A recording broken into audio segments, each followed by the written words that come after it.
نکل گئی۔ تبھی اس عورت نے یہ صندوق دیا اور کہا سچ اس میں چھپا ہے، مگر دھیان رکھنا کچھ لوگ نہیں چاہتے کہ یہ سچ سامنے آئے۔ ویور اس طرح اگلے دن نور شہر کے اخبار کی دفتر گئی جہاں وہ بطور رپورٹر کام کرتی تھی۔ اس کے پاس زید اس کا قریبی دوست بھی تھا۔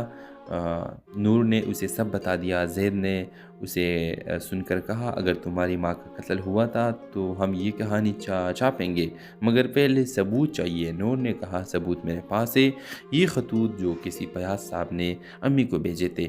زید نے خطوط دیکھے اور چونک گیا، یہ تو تمہاری یتیم خانے کے ٹرسٹی کا نام ہے۔ نور کے لیے یہ نیا جھٹکا تھا۔ وہ شخص جس نے اسے پالا شاید اس نے اس کی ماں کی جان لی۔ رات کو نور یتیم خانے پہنچی۔ اندر داخل ہوتے ہی اسے قدموں کی آہٹ سنائی دی۔ کمرے کے دروازے پر وہی شخص کھڑا تھا، فیاض صاحب۔ نور تمہیں یہ سب چھوڑ دینا چاہیے تھا، کچھ سچ دفن رہنے میں ہی بھلائی ہے۔ نور نے لرزتی آواز میں کہا آپ نے میری ماں کو کیوں مارا؟ فیاض کے چہرے پر نرمی آ گئی۔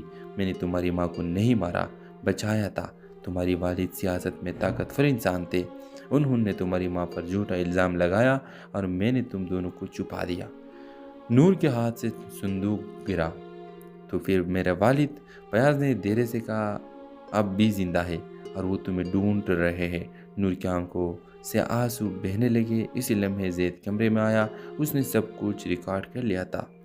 کچھ دن بعد اخبار کے شاہ سرخی تھی، سیاست کے پیچھے چھپا ایک راز، ماں کی قربانی، بیٹی کی جیت۔ نور کے چہروں پر سکون تھا۔ وہ قبرستان میں ماں کی قبر پر پھول رکھتے ہوئے بولی امی میں نے آپ کا سایہ واپس پا لیا ہے، اب کوئی اندھیرا نہیں رہے گا۔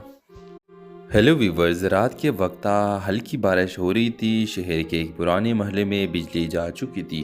اندھیرے میں ایک لڑکی جلدی دروازہ بند کر رہی تھی۔ نور اس کے چہرے پر خوف تھا جسے کوئی اس کا پیچھا کر رہا ہو۔ نور کے ہاتھوں میں ایک پرانا صندوق تھا۔ وہ اسے اپنے کمرے میں لے گئی اور تالا لگا دیا۔ صندوق کھولا تو اندر پرانی تصویریں، چند خطوط اور ایک لاکٹ پڑا تھا۔ اس نے آہستہ اسے لاکٹ کو کھولا۔ اندر ایک تصویر تھی، ایک عورت اور ایک ننھی بچی کی۔ نور کے ہونٹوں سے صرف اتنا نکلا امی۔